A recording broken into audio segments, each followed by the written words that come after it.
शिलान्यास एवं लोकार्पण की परियोजनाएं माननीय मुख्यमंत्री जी के कर कमलों से बटन दबा करके हो रही हैं। आपकी जोरदार तालियां पीलीभीत में विकास की। अरे यार थोड़ा बढ़ाओ ना। आज स्वर लहरी विकास की 95% बांसुरी यहां की बनती है और अब गूंजेगी विकास की योजनाएं। देखो आसमां में खिलकर सूरज निकल रहा है। देखो आसमां में खिलकर सूरज निकल रहा है। देश का परचम अब ऊंचा उड़ रहा है। बरसों का अंधेरा रोशन हो रहा है। गरीब की रसोई से धुआं हट रहा है। मेरा देश, मेरा देश, मेरा देश, मेरा देश बदल रहा है, आगे बढ़ रहा है। और अब वक्त है एक ऐसी खुशखबरी का। हम माननीय मुख्यमंत्री जी से अनुमति चाहेंगे कि आज यहाँ पर उन लोगों का सपना साकार हो रहा है जिन्हें रिहाइश मिल रही है परमानेंट नागरिकता की। उन्होंने एक छोटा सा राइटअप भेजा है अपना आभार व्यक्त करने के लिए।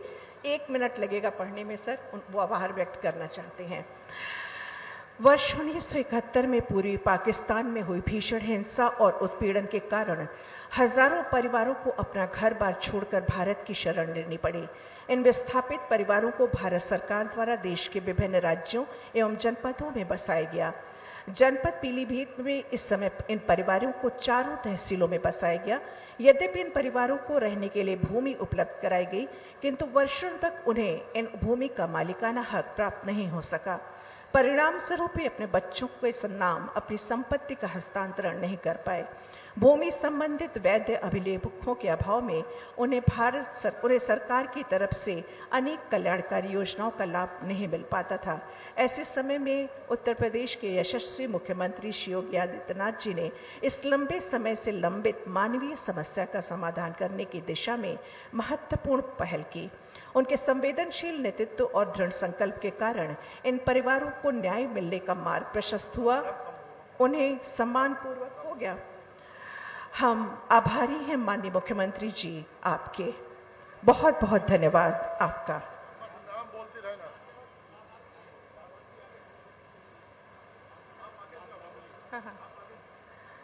बोल रहे हैं। लाभार्थी का नाम है कृष्णापद मंडल। कृष्णापद मंडल, आपकी जोरदार तालियां बजनी चाहिए और शंख की ध्वनि भी बजती रहनी चाहिए। अधीर कुमार बैरागी,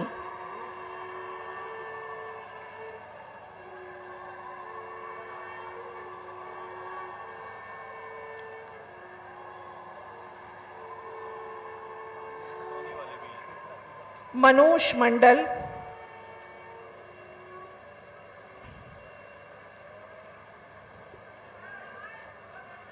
नोनी गोपाल समद्दार। एक बहुत बड़ा कष्ट इनके जीवन का कट गया। नरेश विश्वास,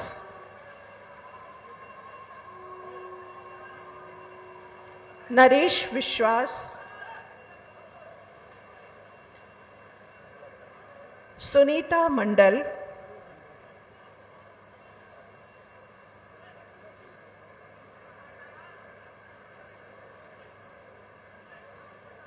तारा चंद सरकार। ऐसे में जिस देश में आप रहते हैं लेकिन वहां आपके वजूद का नाम नहीं होता है, यह बहुत बड़ा संकट है। जनक सरकार, रामचंद्र, राममिलन व राम जी,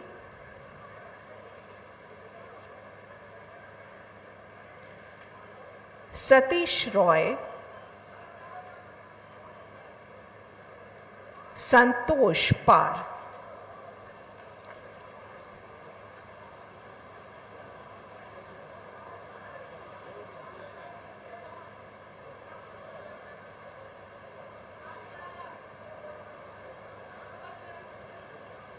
एक बार जोरदार तालियां माननीय मुख्यमंत्री जी, जिनके परिश्रम, जिनके वजह से आज वो दिन आया है। और अब हम दूसरे लोगों के लिए ये लाभार्थियों को कर रहे हैं। श्रीमती पुष्पा देवी,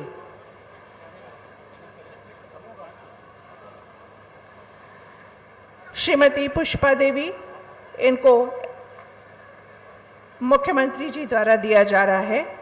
ये होमगार्ड्समैन के पति थे। कुमारी अंशिका,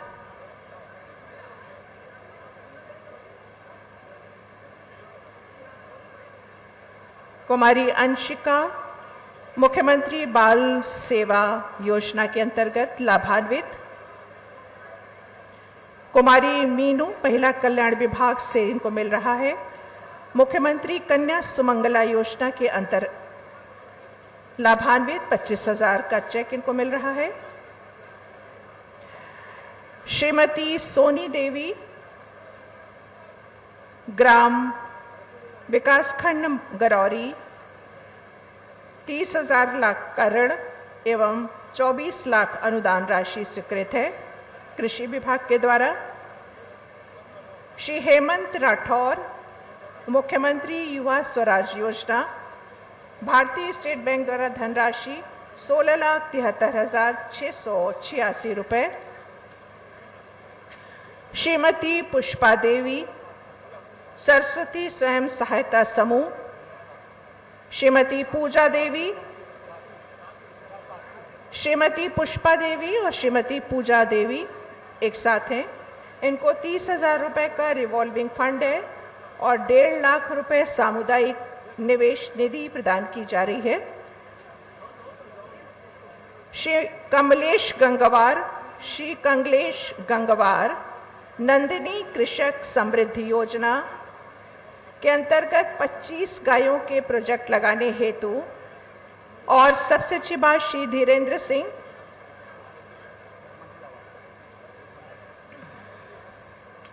श्री धीरेन्द्र सिंह पशुपालन विभाग से, श्री अनुराग शर्मा और देवीपुरा गौशाला के सोशल हेरिटेज फाउंडेशन, नैनोवायरस टीपी कॉलोनी, डेमो चेक माननीय मुख्यमंत्री जी द्वारा 2,25,000 का। श्रीमती प्रीति सिंह मुख्यमंत्री आवास योजना,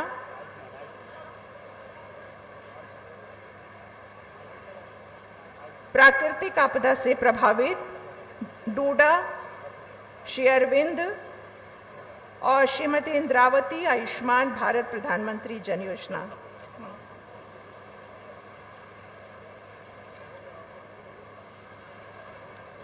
बहुत बहुत धन्यवाद माननीय मुख्यमंत्री जी। कहते हैं नेतृत्व केवल निर्णय लेने से नहीं बल्कि समय की आकांक्षाओं को दिशा देने का दायित्व भी है। अनुशासन, सेवा का भाव और विकास का विजन हो तो परिवर्तन केवल दिखाई नहीं देता बल्कि महसूस किया जाता है।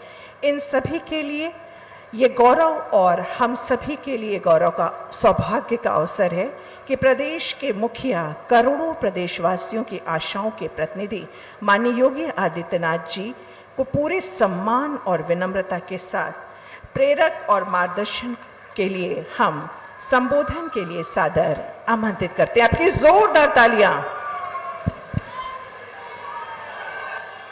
सियावर रामचंद्र भगवान की, सियावर रामचंद्र भगवान की, पवन सुत हनुमान की, पवन सुत हनुमान की। भारत माता की, भारत माता की। नमः पार्वती पतिये हर हर। जनपद पीलीभीत की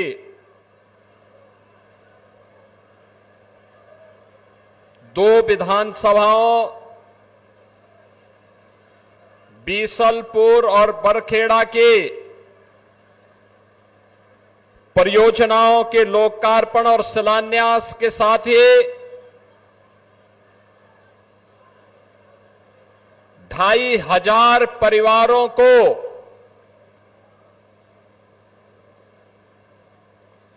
दशकों बाद उनका अधिकार प्रदान करने और नागरिकता प्रमाण पत्र वितरण के लिए आयोजित आज के इस कार्यक्रम में केंद्रीय मंत्री और पीलीभीत के लोकप्रिय सांसद श्री जितिन प्रसाद जी, उत्तर प्रदेश सरकार में मंत्रिमंडल के मेरे सहयोगी प्रभारी मंत्री पीलीभीत सरदार बलदेव सिंह ओलख जी, उत्तर प्रदेश सरकार में ही मेरे सहयोगी गन्ना और चीनी मिलों के राज्य मंत्री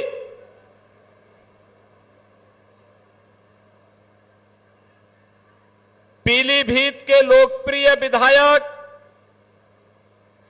श्री संजय सिंह गंगवार जी,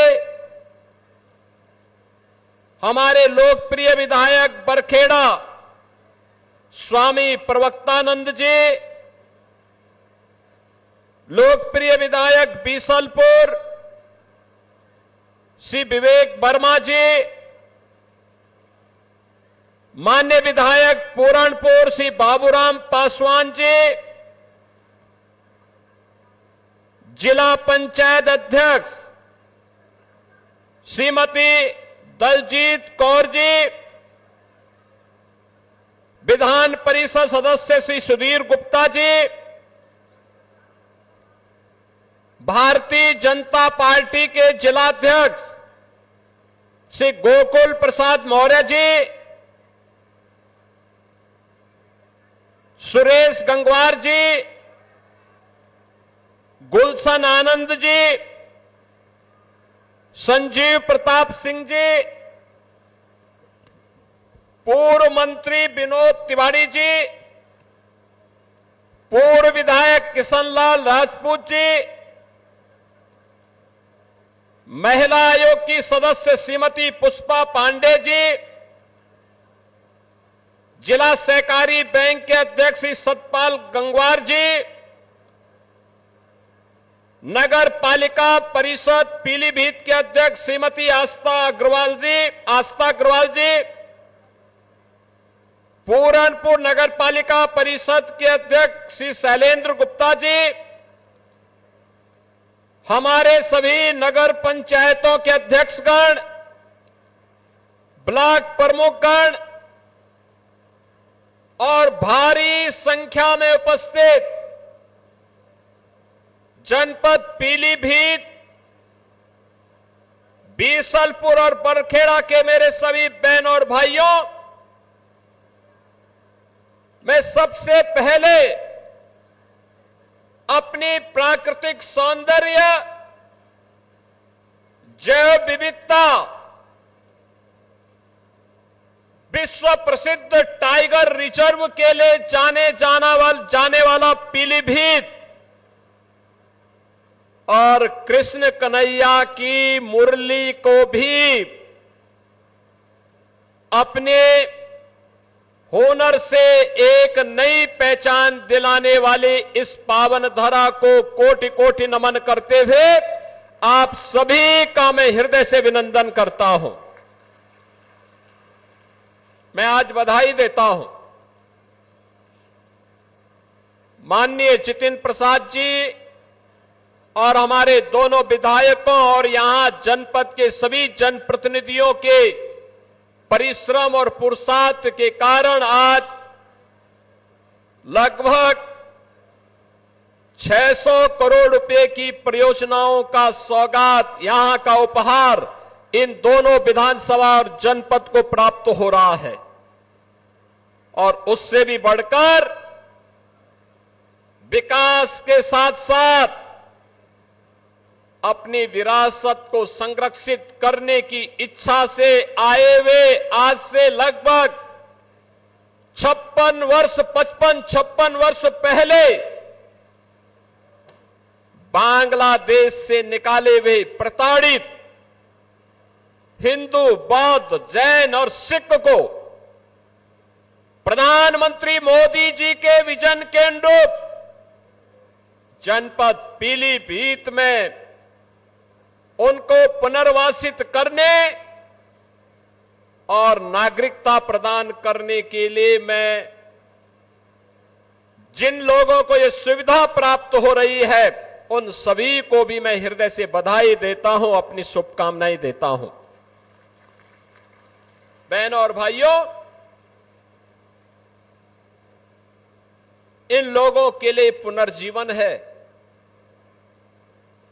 अब ये सर्टिफिकेट प्राप्त होने के बाद कोई ताकत इनको निकाल नहीं सकती है, इनको अब पराया नहीं कह सकती है।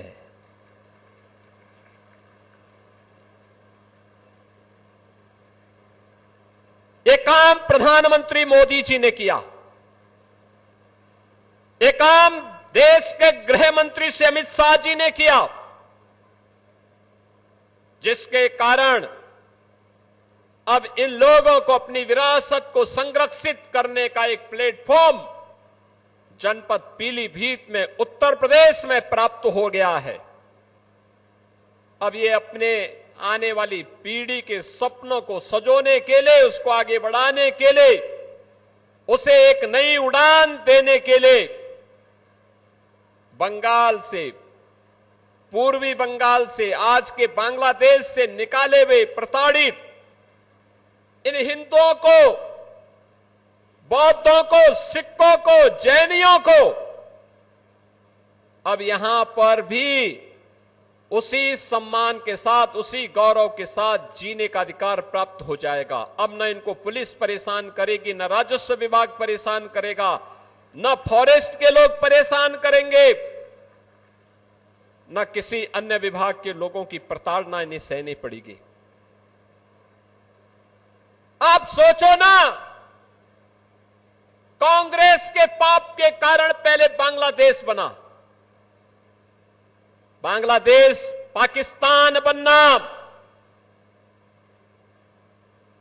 यह आवश्यक नहीं था,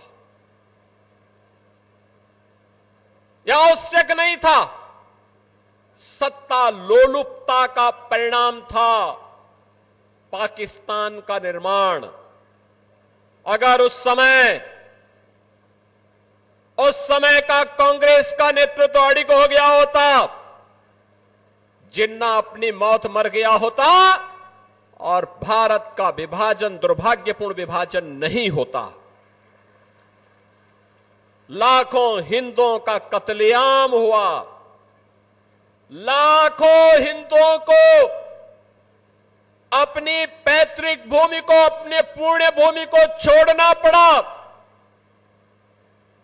स्वतंत्र भारत में उनके मन में एक अभिलाषा थी कि मुझे जिस आधार पर विभाजन किया गया था उस आधार पर भारत के अंदर शरण मिलेगी, नागरिकता मिलेगी, सम्मान के साथ मैं जीवन यापन कर पाऊंगा। बहनों और भाइयों, कांग्रेस ने कभी सुध नहीं ली, लेती भी कैसे? और कांग्रेस के हमरा समाजवादी पार्टी को भी कहां फुर्सत थी, कहां फुर्सत थी? क्योंकि इनको तो तुष्टीकरण से जब फुर्सत हो तब गरीबों के बारे में, दलितों के बारे में, पिछड़ों के बारे में, वंचितों के बारे में सोचते। इन लोगों को विभाजन के बावजूद भी केवल और केवल मुसलमानों की चिंता थी, हिंदुओं की चिंता नहीं थी, सिखों की चिंता नहीं थी, बौद्धों की चिंता नहीं थी, जैनियों की चिंता नहीं थी उनको। अरे समाजवादी पार्टी और कांग्रेस के लोगों, बेशर्मी के साथ डूब मरो। जिन लोगों को आज आवासीय पट्टा और उनके जमीन के मूल कागजात उपलब्ध करवाए जा रहे हैं, जिन्हें नागरिकता प्रदान की जा रही है, ये ज्यादातर लोग दलित हैं, वंचित हैं, अति पिछड़ी जाति के हैं। आखिर इनके लिए क्यों आवाज नहीं उठाई? लंबे समय तक शासन किए हो, लेकिन कभी इनके बारे में सोचने की फुर्सत नहीं थी। इन गरीबों के बारे में, इनको पहचान दिलाने के बारे में, यानी इनके लिए देश की कीमत पर राजनीति थी। हिंदू, सिख, बौद्ध और जैनियों के कत्लेआम की कीमत पर सत्ता चाहिए थी इनको। और आज डबल इंजन की सरकार आई। आदरणीय प्रधानमंत्री मोदी जी के नेतृत्व में जब सिटीजनशिप अमेंडमेंट एक्ट आया, लंबे समय के बाद किसी सरकार ने सोचा कि इन विस्थापित हिंदुओं, बौद्धों, जैनियों, सिखों को भी भारत की नागरिकता मिलनी चाहिए। जो पाकिस्तान से, बांग्लादेश से, अफगानिस्तान से विस्थापित हैं। आप याद करिए, दिल्ली और देश के विभिन्न राज्यों में लंबे समय तक कांग्रेस ने, समाजवादी पार्टी के लोगों ने आंदोलन किया था। आज जो ये सर्टिफिकेट वितरित हो रहे हैं, इसी के खिलाफ ये लोग आंदोलन कर रहे थे कि नहीं मिलना चाहिए। यानी इनका तो सबसे पहला उद्देश्य ही क्या है कि देश के संसाधन पर विभाजन के बावजूद पहला अधिकार मुसलमान का होना चाहिए, बाकी किसी का अधिकार नहीं होना चाहिए। यही तो इनकी कुत्सित चेष्टा थी, यही इनकी तुष्टीकरण की नीति थी, यही पाप ये जिंदगी भर करते रहे और उस पाप का खामियाजा हिंदू भुगतता रहा। बहनों और भाइयों, आज आप सबको, मैं इन सभी बंगाली परिवारों को, 2,500 परिवार हैं, 2,500 परिवार का मतलब 15,000 लोग सीधे सीधे आज इस स्कीम का लाभ ले पा रहे हैं। मैं इसके लिए आदरणीय प्रधानमंत्री जी और गृह मंत्री जी के प्रति आभार व्यक्त करता हूं। मैं इसके लिए केंद्रीय मंत्री श्री जितिन प्रसाद जी को, हमारे जो चारों विधायक हैं, यहां पर मंत्री श्री संजय सिंह गंगवार, विधायक बरखेड़ा स्वामी प्रवक्तानंद जी, विधायक बीसलपुर श्री विवेक वर्मा जी और विधायक पूरणपुर श्री बाबूराम पासवान जी को भी मैं हृदय से धन्यवाद देता हूं, जिन्होंने पैरवी करके इन बंगाली परिवारों को आज उनका अधिकार उपलब्ध करवाया है, उनका अधिकार दिलाया है। हमारा प्रयास है, प्रदेश के अंदर ऐसे 55,000 परिवार रह रहे थे। पिछले दिनों मैंने बाराबंकी में जाकर के उन्हें नागरिकता दी, उनको जमीनें, पट्टे उपलब्ध करवाए। उसके बाद मैं बिजनौर में गया, वहां पर भी लगभग काफी बड़ी संख्या में हम लोगों ने 3500 परिवारों को अधिकार दिया। आज पीलीभीत में हम लोग इसके प्रथम चरण के कार्य को संपन्न करने जा रहे हैं। अन्य कार्यक्रम भी हमारे अनवरत चल रहे हैं, अभी यह कार्य पूरा नहीं हुआ है। कुछ मामलों में हमें वन विभाग से और भारत सरकार से स्वीकृति का इंतजार है। जैसे ही मिलेगा, अन्य परिवारों को भी उनका अधिकार उपलब्ध करवाएंगे, उनका अधिकार उपलब्ध करवाएंगे। अभी रामपुर के अंदर भी काफी बड़ी संख्या में इस कार्रवाई को संपन्न करना है। बहनों और भाइयों, हमने टालने की आदत नहीं की। हमने इन गरीबों की पीड़ा के साथ अपनी संवेदना को जोड़ा।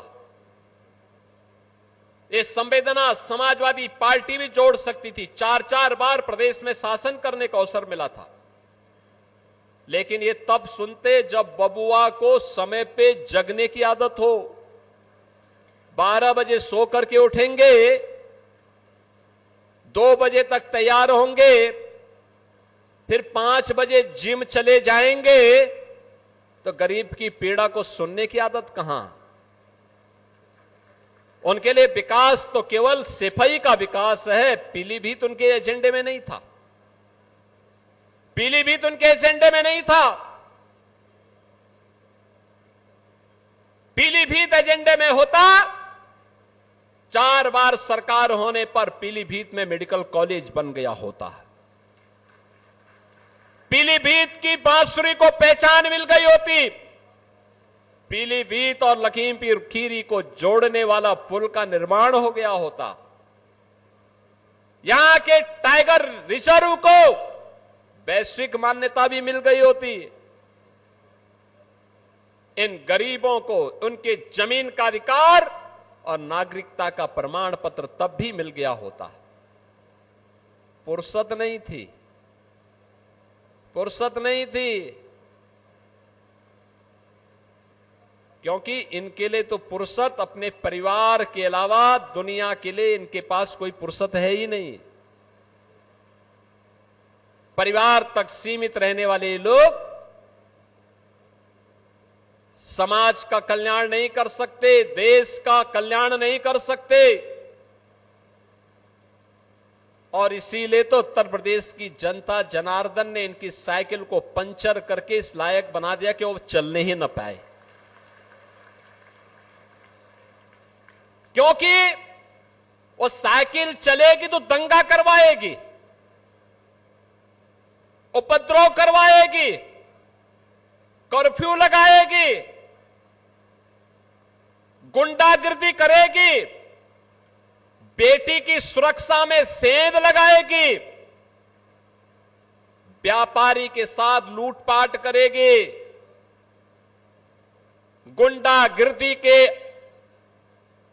माध्यम से समाज में सज्जन लोगों का जीना आराम कर देगी। गरीबों की जमीनों पर कब्जा करना, सार्वजनिक जमीनों पर कब्जा करना, जहां आज गौशालाएं बन रही हैं, ये जमीनें पहले 2017 के पहले किसी सपाही ने कब्जा की होंगी जरूर। और जब सरकार आई और हम लोगों ने पहले दिन एक घोषणा की थी कि अगर जमीन कब्जा किए हो तो खाली कर दो, नहीं तो अगले 48 घंटे के बाद जब कार्रवाई शुरू होगी तो 7 पीढ़ियों का भुक्तभोगी होना पड़ेगा। तो बहुत सारे लोगों ने उसी समय सरेंडर कर दिया था कि नहीं साहब आप जमीन ले लीजिए, बकस दो। आप देखते होंगे, आप देखते होंगे, एक समय था जब माफिया सिर तान करके चलता था, सीना तान करके चलता था, थानों पे कब्जा करता था, तहसीलों में उधमबाजी करते थे, किसी भी गरीब की जमीन पर कब्जा कर लेते थे, विकास की योजना को नहीं पूरा होने देते थे, बेटी और बहनों की इज्जत के साथ खिलवाड़ करते थे, व्यापारियों का जीना हराम करते थे, उद्यम नहीं आने देते थे, नहीं आने देते थे। और अगर कहीं जब दंगे होते थे तो दंगाइयों को मुख्यमंत्री सरकारी जहाज से बुला करके अपने आवास में सम्मान करते थे। यह होता था 2017 के पहले। बहन और भाइयों, अब यूपी में दंगा नहीं होता है, नो दंगा, नो कर्फ्यू। यूपी में अब सब चंगा। यूपी में नो कर्फ्यू नो दंगा, अब यूपी में सब चंगा। अब यूपी में कोई दंगा नहीं, माफिया मुक्त, उपद्रव मुक्त, कर्फ्यू मुक्त। जो माफिया पहले सीना तान करके चलते थे, आज गले में तख्ती लटका करके चलते हैं कि साहब जान बकस दो, बस एक बार अब जान बकस दो, अब आगे हम ठेला लगा करके पेट भर लेंगे, लेकिन कहीं गुंडागिर्दी नहीं करेंगे। हमारी प्रतिबद्धता गरीब के लिए है, हमारी प्रतिबद्धता युवा के लिए है, हमारी प्रतिबद्धता बहन और बेटियों की सुरक्षा के लिए है, हमारी प्रतिबद्धता व्यापारियों की सुरक्षा के लिए है, अन्नदाता किसानों की खुशहाली के लिए है। हमारी प्रतिबद्धता किसी गुंडा माफिया के प्रति नहीं हो सकती है और हम उसको कोई संरक्षण भी न देंगे न देने देंगे। और इसीलिए बहनों और भाइयों, आज आप सबको मैं कहने के लिए आया हूं, ये मेडिकल कॉलेज पहले भी बन सकते थे, विजन नहीं था। गरीब को उपचार की सुविधा मिले, ये केवल सेफई परिवार का अधिकार था, बाकी किसी और का नहीं। उनको अच्छी सुविधा मिले, बाकी तो 25 करोड़ की जनता जाए भाड़ में उनके लिए, यही करते थे। सब कुछ सेफई। पीलीभीत नहीं, लखीमपुर खीरी नहीं, बरेली नहीं, रामपुर नहीं, मुरादाबाद नहीं, बदायूं नहीं, एक खानदान का कब्जा बरकरार रहे, बाकी और कुछ भी नहीं। और बहनों और भाइयों, इसीलिए आए हैं हम लोग बताने के लिए, यह संभव हुआ है इसलिए क्योंकि आपने अच्छा काम किया, अच्छे प्रतिनिधि चुने। और मैं तो आभारी हूं पीलीभीत वासियों का कि आपने सांसद के रूप में श्री जितिन प्रसाद जी को यहां से चुन करके भेजा। वो केंद्र सरकार में मंत्री हैं, यहां के युवाओं को स्किल डेवलपमेंट के माध्यम से उनके उज्जवल भविष्य के लिए भी कार्यक्रम चला रहे हैं। आपने श्री संजय गंगवार जी को चुना, उत्तर प्रदेश सरकार में गन्ना मंत्री के रूप में काम कर रहे हैं।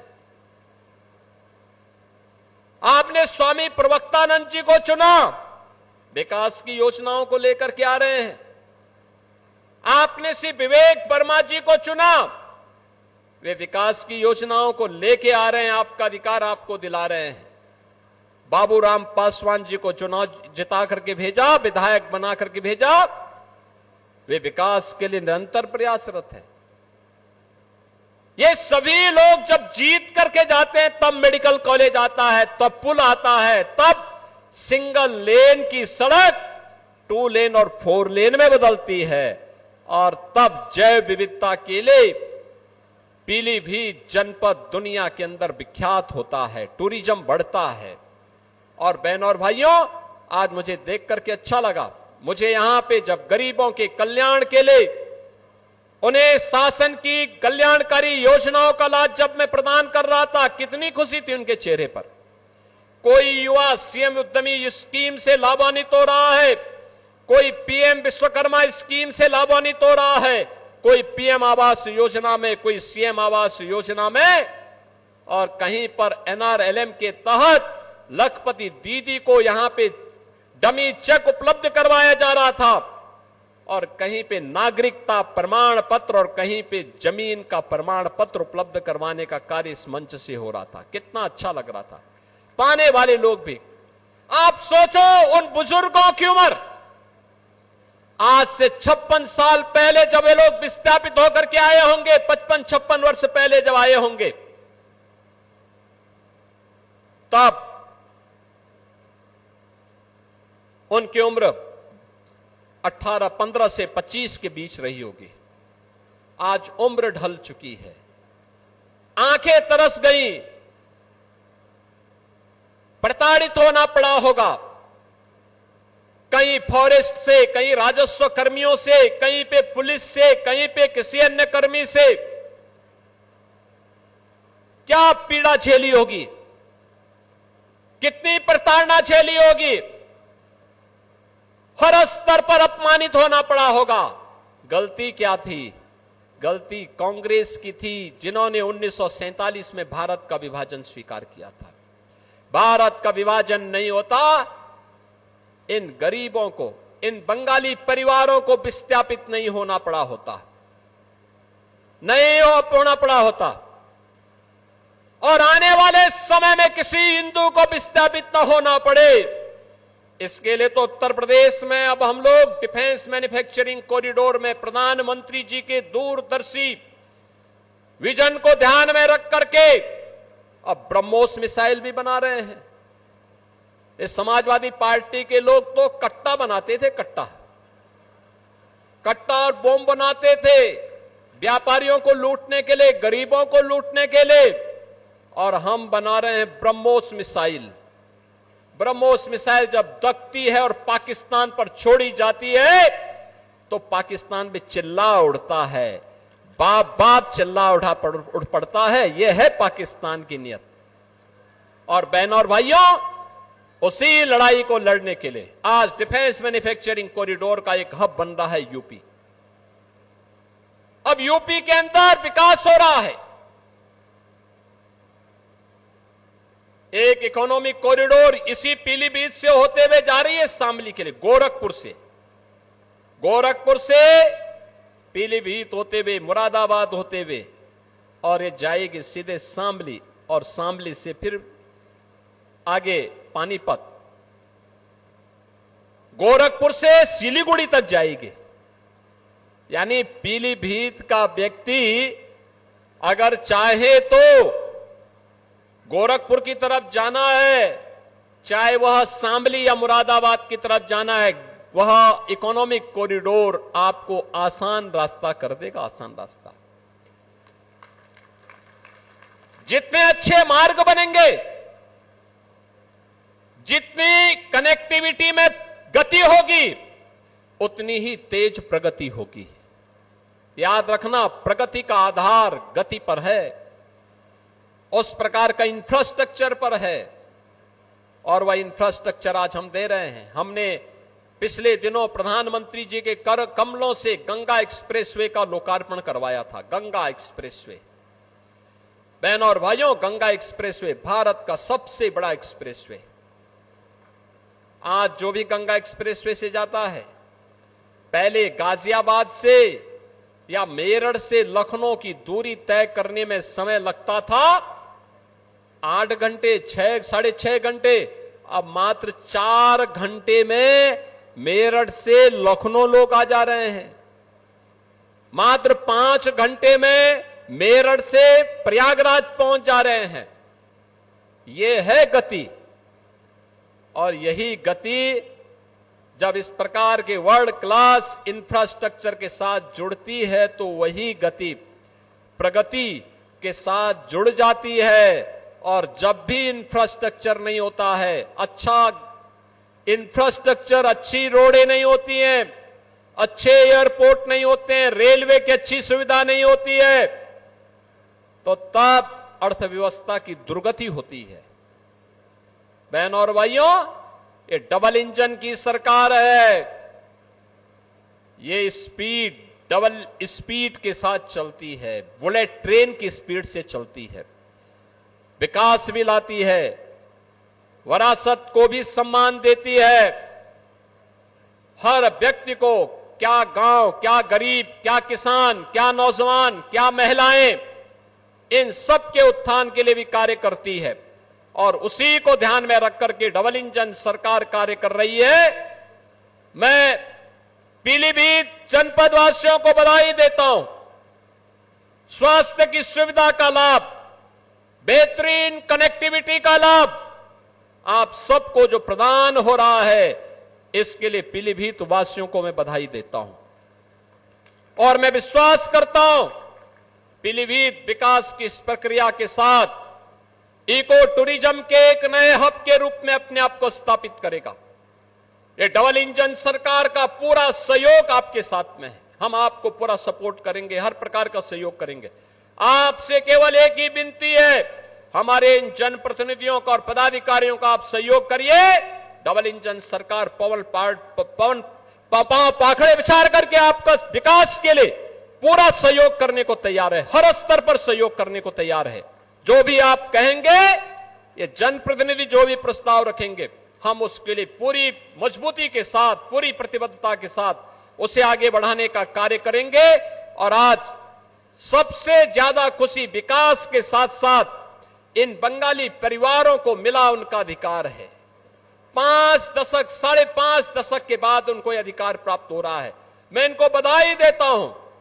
बंगाली संस्कृति को सुरक्षित रखने के लिए, संरक्षित रखने के लिए बंगाल ने इस बार ऐतिहासिक फैसला किया। प्रधानमंत्री मोदी जी के नेतृत्व में वहां भी डबल इंजन सरकार आई है और मुझे लगता है यही चमत्कार है।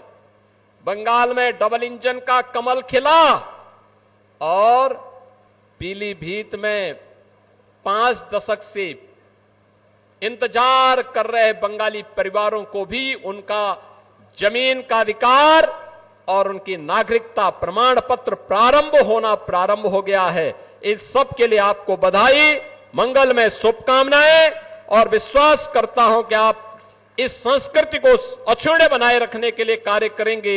आप सभी के प्रति, पूरे पीलीभीत वासियों के प्रति मेरी मंगलमय शुभकामनाएं हैं। धन्यवाद। जय हिंद।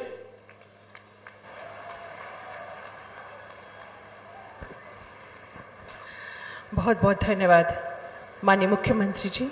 दिशा दीप्त हो उठी प्राप्त कर पुण्य प्रकाश तुम्हारा, लिखा जा चुका है अनल अक्षरों में इतिहास तुम्हारा। बहुत बहुत धन्यवाद। मंचासीन सभी अतिथिगण का आभार, धन्यवाद।